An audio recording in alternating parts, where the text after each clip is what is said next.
नमस्कार और स्वागत है। आज हम विष्णु सहस्त्र नाम के एक बहुत ही दिलचस्प नाम पर गौर करने वाली हैं।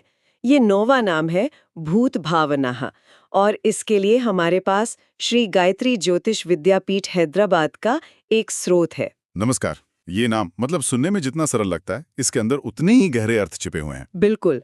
पिछली बार हमने भूत भृत पर बात की थी, जिसका मतलब था सभी प्राणियों का पालन पोषण करने वाला। जी। वो एक तरह से कह सकते हैं एक फिजिकल और सटल सपोर्ट की बात थी। लेकिन आज का नाम भूत भावना इस पूरी कहानी को एक बिल्कुल नए लेवल पर ले जाता है। आपने एकदम सही पकड़ा। भूतभृत अगर सिस्टम को मतलब मेंटेन करने वाला है, तो भूत भावना वो शक्ति है जो सिस्टम को बनाती है, उसे उसे विकसित करती है। ये क्रिएशन और इवोल्यूशन की बात है। और मुझे लगता है कि इस नाम को समझने की जो चाबी है वो एक शब्द में छुपी है, भावना। इस शब्द हम रोज इस्तेमाल करते हैं, लेकिन शायद उतने गहरे मतलब में नहीं जितना यहाँ जरूरी है। तो आज का हमारा मिशन इस भावना शब्द की परतों को खोलना है, ताकि भूत भावना का असली मतलब सामने आ सके। बहुत बढ़िया। ये एक पहेली की तरह है और भावना उसकी चाबी है। ये बहुत अच्छा नजरिया है, क्योंकि भावना शब्द की कोई सीधी सादी परिभाषा है ही नहीं। अलग अलग दर्शनों ने इसे मतलब अपने अपने तरीके से देखा है। अच्छा। हाँ, व्याकरण से लेकर तंत्र तक हर किसी ने इसमें एक नया आयाम जोड़ा है। तो चलिए इस पहेली को सुलझाना शुरू करते हैं। सबसे पहली परत क्या है? मतलब सबसे सरल स्तर पर भावना का क्या मतलब है? सबसे सरल स्तर पर, जैसा कि व्याकरण हमें बताता है, भावना मन की एक क्रिया है, एक मेंटल प्रोसेस। अच्छा। हाँ, किसी चीज के बारे में सोचना, उसे मन में लाना। यानी जैसे हम कहते हैं मेरी ऐसी भावना है, ये शोभ भावनाएं, एक थॉट या एक फीलिंग। पर मुझे यकीन है कि कहानी यहीं खत्म नहीं होती। बिल्कुल नहीं, ये तो सिर्फ शुरुआत है। न्याय दर्शन इसे एक कदम और आगे ले जाता है। वो क्या कहता है? वो कहता है कि भावना सिर्फ एक विचार नहीं, बल्कि एक संस्कार है, एक एक गहरा मानसिक प्रभाव जो हमारी चेतना पर अंकित हो जाता है। और यही हमें परम सत्य को पहचानने की शक्ति देता है। ये कोई फ्लीटिंग थॉट नहीं, बल्कि एक डीप इम्प्रेशन है। अच्छा, तो ये एक ऐसा गहरा असर है जो हमारी सोच को हमेशा के लिए बदल सकता है। ये सिर्फ जानकारी नहीं है, बल्कि एक तरह से ट्रांसफॉर्मेशन की शुरुआत है। जी बिल्कुल। और श्रोत में ईश्वर प्रत्यभिज्ञा विमर्शिनी का भी जिक्र है। ये कौन सा दर्शन है और वो क्या कहता है? ये कश्मीर शैव दर्शन का एक बहुत ही महत्वपूर्ण ग्रंथ है, और इसमें भावना को सिर्फ एक विचार या संस्कार नहीं, बल्कि एक सीधा अनुभव माना गया है। अनुभव। हाँ, अपनी ही चेतना के अंदर एक गहरी अंतर्दृष्टि पाना, एक आहा मोमेंट। ये वो पल है जब आप किसी चीज को इंटेलेक्चुअली नहीं, बल्कि एक्सपीरियंशियली समझते हैं। अरे वाह, इससे तो पूरा मतलब ही बदल गया। अब तक मैं भावना को बस एक मेंटल प्रोसेस समझ रही थी, लेकिन यहाँ तो एक एक्चुअल एक्सपीरियंस की बात हो रही है। सही। ये पैसिव होकर सोचने जैसा नहीं है, बल्कि एक्टिव होकर कुछ महसूस करने जैसा है। बिल्कुल। और यही अनुभव, यही अंतर्दृष्टि हमारी हायर फैकल्टीज को, हमारी जो उच्च क्षमताएं हैं, उन्हें अनलॉक करती है। ये हमें उस परम सत्य यानी ब्रह्म की अनुभूति की ओर ले जाती है। ये एक दरवाजा खोलने जैसा है, जिसके पार चेतना का एक नया आयाम है। तो अब तक हमने भावना को एक व्यक्तिगत, एक इंटरनल प्रोसेस के तौर पर देखा है, मन की क्रिया, गहरा संस्कार और एक निजी अनुभव। लेकिन क्या इसका कोई बड़ा कॉस्मिक पहलू भी है? बहुत अच्छा सवाल है। क्या ये सिर्फ हमारे अंदर है या फिर पूरी सृष्टि में काम कर रही है? और यहीं पर मीमांसा शास्त्र का दृष्टिकोण आता है। मीमांसा के अनुसार भावना सिर्फ एक आंतरिक अनुभव नहीं, बल्कि वो क्रियाशील शक्ति है जिससे सभी भूत यानी प्राणी अस्तित्व में आते हैं। एक मिनट।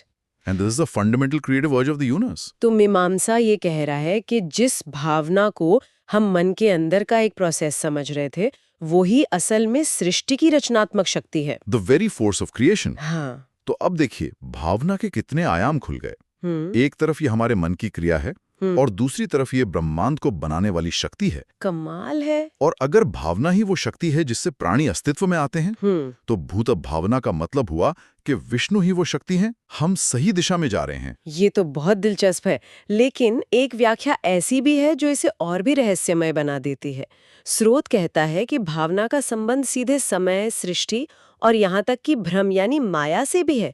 ये कैसे जुड़ता है? अब हम और गहरी परतों में उतर रहे हैं। हाँ आप शाक्तीय तंत्र की काली क्रम प्रणाली की बात कर रही हैं? जी। ये एक बहुत ही गूढ़ संवाद है भैरव और भैरवी के बीच, जहां भैरव अपनी आंतरिक शक्ति के स्वभाव को समझाते हैं। और उस संवाद में भावना का क्या रूप सामने आता है? वहां भावना का सीधा अर्थ है माँ काली, यानी भवानी। उन्हें कालिनी कहा गया है। कालिनी? हाँ, यानी जो समय को जन्म देती हैं, द क्रिएट्रिक्स ऑफ टाइम। वो कल्पना भी हैं, यानी सृष्टि, the creatrix of space and form. और वो अनुभूति का आधार भी हैं। अच्छा, मतलब हम जो कुछ भी अनुभव करते हैं, अच्छा या बुरा, वो उसी शक्ति के कारण संभव है। तो यहाँ भावना एक देवी का रूप ले लेती है जो समय और सृष्टि दोनों की रचयिता है।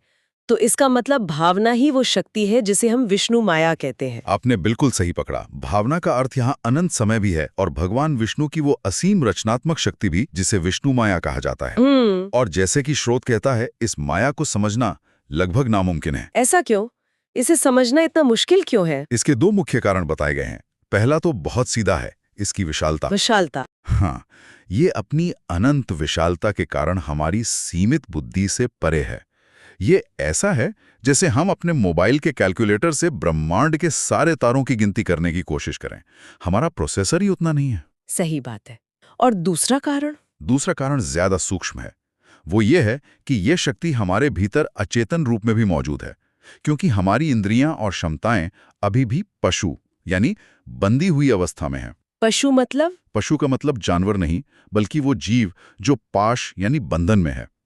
हमारी शक्तियां सोई हुई हैं, इसलिए हम उस शक्ति को पूरी तरह से अनुभव नहीं कर पाते, जो हमारे चारों ओर और हमारे भीतर भी है। तो इसी बंधन और सोई हुई शक्तियों के कारण कुछ समस्याएं पैदा होती हैं, कुछ दोष उत्पन्न होते हैं। हाँ, इसी बंधन और हमारे अहंकार के कारण दो बड़े दोष पैदा होते हैं।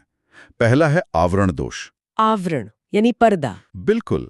हम खुद को अपने शरीर और मन तक ही सीमित मान लेते हैं। ये सोचना कि मैं बस इतना ही हूं, ये एक तरह का सेल्फ इम्पोज्ड लिमिटेशन है। और दूसरा? दूसरा है विक्षेप दोष। विक्षेप यानी भटकाव, हमारी सारी इंद्रियों का और ध्यान का बाहर की ओर केंद्रित होना। इससे हमें अंदर झांकने की फुर्सत ही नहीं मिलती, अपनी चेतना के असली स्वरूप को देखने की दृष्टि ही नहीं मिलती। ये विक्षेप दोष तो आज के सोशल मीडिया के दौर जैसा लगता है, जहां हमारा सारा ध्यान नोटिफिकेशंस, लाइक्स और कमेंट्स में बाहर की ओर खिंचा रहता है। बेहतरीन उदाहरण है। और हम अंदर झांकने का समय ही नहीं निकाल पाते। ये बिल्कुल वही है। इन्हीं दो दोषों, खुद को सीमित मान लेना और हमेशा बाहर की ओर देखते रहना, के कारण हम भ्रम या माया में रहते हैं। और ये माया इतनी शक्तिशाली है कि स्रोत कहता है कि ब्रह्मा जैसे देवता भी इसके प्रभाव में आ जाते हैं। ये बात वाकई चौंकाने वाली है कि सृष्टि के रचयिता ब्रह्मा भी इससे प्रभावित हो सकते हैं। तो अगर ब्रह्मा जी भी कंफ्यूज हो सकते हैं, तो हम जैसों का तो क्या ही कहना। हाँ। फिर इससे बाहर निकलने का रास्ता क्या है? इसका एक बहुत ही सुंदर जवाब अष्टावक्र गीता में मिलता है। संत अष्टावक्र कहते हैं कि इस अकल्पनीय शक्ति के बारे में सोचने की कोशिश करना ही बेकार है। अच्छा। आप अपने मन से उस चीज को नहीं समझ सकते जो मन से परे है। बुद्धि का रास्ता यहाँ काम नहीं करेगा। तो अगर बुद्धि और विचार काम नहीं करेंगे, तो फिर क्या करेगा? समर्पण। यहाँ भावना का एक और शायद सबसे गहरा अर्थ सामने आता है। बिना किसी व्यक्तिगत अहंकार के उस परम शक्ति के प्रति पूर्ण समर्पण। जब आप समझने की कोशिश छोड़ देते हैं और बस खुद को सौंप देते हैं, तब रास्ता खुलता है। यानी जब मैं और मेरा का भाव, जो अहंकार है, वो मिट जाता है, हाँ, तो माया भी मिट जाती है। ये तो बहुत सीधा और गहरा समाधान लगता है। बिल्कुल। जैसे ही अहंकार समाप्त होता है, वो दोनों दोष, आवरण और विक्षेप, वो भी खत्म हो जाते हैं। अच्छा। जब मैं का पर्दा ही हट गया, तो आवरण कैसा? और जब कुछ पाने या खोने की चाह ही नहीं रही, तो बाहर की ओर भटकाव कैसा? तब कोई माया नहीं रहती, केवल दर्शन रहता है। दर्शन। सच्चाई से आमना सामना। और उस दर्शन में, उस अनुभव में क्या दिखाई देता है? व्यक्ति उस परम सत्य को शाश्वत पुरुष भगवान विष्णु के रूप में पहचानता है। वो समझ जाता है कि ये सब कुछ उसी एक परम चेतना का खेल है। इसी अवस्था को कैवल्य या केवलावस्था कहा जाता है। The state of absolute oneness. ये दिलचस्प है कि चेतना और आत्मज्ञान की ऐसी ही बातें हमें दूसरे दर्शनों में भी मिलती हैं। स्रोत में तिब्बती बौद्ध धर्म का जिक्र है, वहां इसका कोई समानांतर विचार है? हाँ, बिल्कुल है। तिब्बती बौद्ध धर्म में भावन के 2 मुख्य घटक बताए गए हैं। क्या है वो? पहला है समता, यानी अपने दृष्टिकोण में समानता। हर चीज को, हर जीव को बिना किसी भेदभाव के एक समान भाव से देखना। और दूसरा? दूसरा है विपश्यना, यानी प्रबुद्ध अंतर्दृष्टि या ज्ञान। ये वही आंतरिक दृष्टि है जिसकी हमने पहले बात की थी, जो सत्य को जैसा है वैसा देखने की क्षमता देती है, बिना हमारे अपने फिल्टर और पूर्वाग्रहों के। तो समता और विपश्यना, यानी एक्वेनिमिटी एंड इनसाइट। और कहा गया है कि जो इन 2 गुणों में महारत हासिल कर लेता है वो बोधिसत्व बन जाता है। और बोधिसत्व की तुलना किससे की गई है? उस शाश्वत, विशाल, शुद्ध आकाश से, जिसे कभी-कभी महान शून्य भी कहा जाता है। ये फिर से वही सीमाओं से परे होने की अवस्था है, जिसे अलग-अलग परंपराएं अलग-अलग नाम देती हैं। बिल्कुल। कमाल है। तो हमने भावना की इस पहेली की कितनी सारी परतें खोली। एक मानसिक क्रिया से शुरू होकर एक गहरा अनुभव, सृष्टि की शक्ति, माया का पर्दा और फिर समर्पण और ज्ञान का मार्ग। जी। अब इन सब धागों को एक साथ जोड़कर वापस हमारे मूल नाम भूत भावना पर आते हैं। इन सब अर्थों के बाद इसका असली मतलब क्या निकलता है? अब हम इन सभी धागों को एक साथ पिरोने के लिए आचार्य शंकर की व्याख्या पर आते हैं। वो बहुत ही खूबसूरती से इसे समेटते हैं। वे कहते हैं, भूतानि भावयति जनयति वर्धयति इति वा भूत भावना। इसका मतलब क्या हुआ? इसके 3 हिस्से हैं। भूतानि भावयति, जनयति यानी जो प्राणियों को अस्तित्व में लाते हैं, उन्हें उत्पन्न करते हैं, और फिर वर्धयति मतलब जो उनका विकास करते हैं। हाँ, तो भगवान विष्णु ही इस सृष्टि के उत्पन्न होने, इसके पोषण और इसके विकास का कारण है। और यहाँ विकास या ग्रोथ का मतलब सिर्फ शारीरिक या मानसिक विकास तो नहीं होगा? मेरा मतलब सिर्फ बड़े हो जाना या ज्यादा सीख लेना? बिल्कुल नहीं। और यही इस नाम का सबसे महत्वपूर्ण रहस्य है। यहाँ विकास का अर्थ है व्यक्ति की आत्मा का भगवान विष्णु की अनंत चेतना में विस्तार। अच्छा, यही वो सच्चा पोषण है जिसकी बात भूत भावना करते हैं। तो अगर भूत वृत्त का पोषण दाल रोटी है, तो भूत भावना का पोषण आत्मा का भोजन है। ये वो ग्रोथ है जो हमें हमारी सीमाओं से निकालकर अनंत में ले जाती है। आपने इसे बहुत खूबसूरती से कहा है। यही वो आध्यात्मिक विकास है जो सिर्फ दैवीय कृपा से ही संभव होता है, जब हमारी सोई हुई शक्तियां जागती हैं और चेतना के नए आयाम खुलते हैं, जो हर प्राणी को सिर्फ जन्म नहीं देते, बल्कि उसे उसकी अंतिम मंजिल यानी खुद में विलीन होने तक विकसित करते हैं। वाह!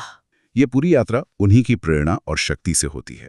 तो हमने एक नाम भूत भावना से अपनी यात्रा शुरू की और भावना की इस गहरी बहुस्तरीय दुनिया में उतर गए। एक मानसिक क्रिया से लेकर ब्रह्मांड की रचनात्मक शक्ति तक और अंत में समर्पण और ज्ञानोदय के मार्ग तक। ये दिखाता है कि सहस्र नाम का हर एक नाम अपने आप में ज्ञान का एक पूरा सागर है। भूत भावना केवल एक नाम नहीं, बल्कि सृष्टि, चेतना और मोक्ष का एक पूरा दर्शन है। बिल्कुल। यह हमें बताता है कि अस्तित्व का अंतिम उद्देश्य सिर्फ जीना और मरना नहीं है, बल्कि विकसित होना है, विस्तार पाना है। यह वाकई अद्भुत है। एक शब्द भावना के कितने परतदार अर्थ है और कैसे वे सभी अंत में भगवान विष्णु की सृष्टि, पोषण और आध्यात्मिक विकास करने की शक्ति की ओर इशारा करते हैं। अंत में ये नाम हमें यही याद दिलाता है कि इस सृष्टि और हमारे पालन पोषण का अंतिम उद्देश्य केवल हमारा अस्तित्व बनाए रखना नहीं है, बल्कि हर प्राणी को उसकी चेतना के सर्वोच्च शिखर तक पहुंचाना है।